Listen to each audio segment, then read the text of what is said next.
Florence and the Machine, High as Hope new album review, Calm After Chaos.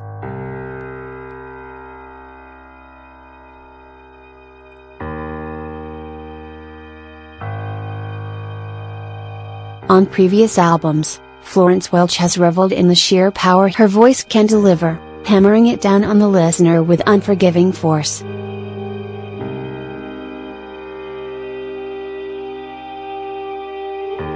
What she's come to realize, finally, on new Florence and the Machine album High as Hope, is that her voice is just as, if not more powerful when she holds back.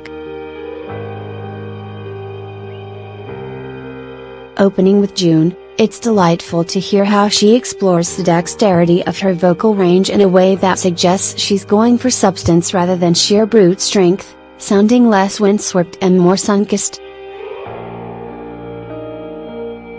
The single Hunger may be one of her most explicitly personal songs to date, opening on with the exquisite pain of, "At 17, I started to starve myself. I thought that love was a kind of emptiness, and at least I understood then, the hunger I felt, and I didn't have to call it loneliness."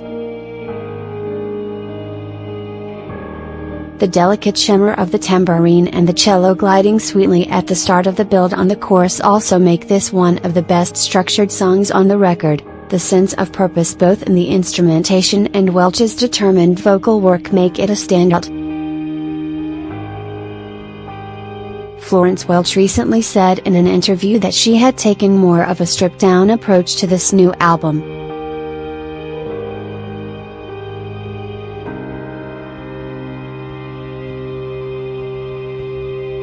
But she'd promised the same of her last album, 2015's How Big How Blue How Beautiful, which was just as brash and theatrical as its predecessors.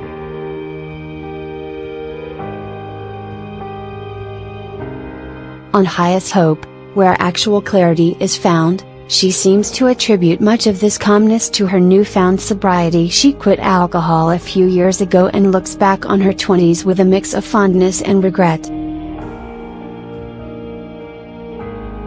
Grace is a moving love letter to her younger sister which asks for forgiveness for her past, chaotic behavior. "I'm sorry I ruined your birthday," she sings over gentle piano chords. "I guess I could go back to university, try and make my mother proud."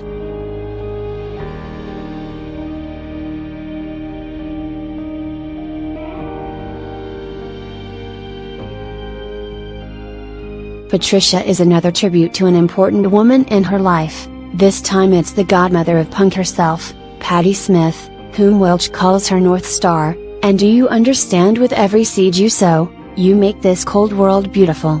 she asks, diverting on the second verse to address a so-called real man with withering contempt. It's a simple yet stunning appreciation of an artist who has paved the way for women, not just in music, but elsewhere, a person who carved her own path in one of the most male-dominated industries around, and, even as she rages against the oppressors, preaches love and compassion. Stirring violins open the end of Love like a sinister eulogy. Welch's voice comes in with gorgeously textured harmonies, unfolding elegantly as she details a finished relationship with bittersweet recollections. Finally, no choir is transparently self-deprecating. Welch sings about the fear of lost inspiration as she leaves those wild years behind her and confesses, "I did it all for myself but the loneliness never left me." She drifts off on an airy la-da-da as the violins fade until the song is stripped bare, left with just her vocals, sounding lighter and freer than ever before.